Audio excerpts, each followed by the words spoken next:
Yes, ma'am. Isang order nga na itong fried chicken nyo. Okay, ma'am, fried chicken. What else po? Saka isang spaghetti. Ay, sorry, ma'am. Wala na po Wala eh. kang spaghetti? Opo, bus na po Walang eh. spaghetti dito. Sorry po, ma'am. Sige, ano na lang. Isang ham and cheese. Ma'am, wala na rin po tayo for Lahat pizza. pizza. Opo. Huwag na lang kami mag-order. O, magsarado na lang kaya kayo. Lahat na lang wala.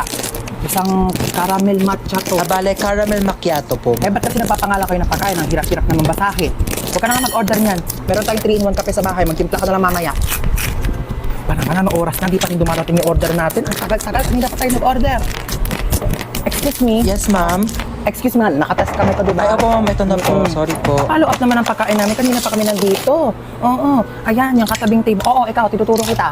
Oo, ayan katabing table na yan. Kakarating lang yan. Andito na agad yung pagkain nila. Ang sarap ng kain nila. Kami kanina pa kami nandito. Wala pa rin yung pagkain namin. Nagugutom Opo, na kami. sige Oh. po, opo. Follow up na lang. Oo, salamat. Ma, wala pa yung order ko. Wala pa yung order mo? Teka nga, papalo up ko. Huwag naman.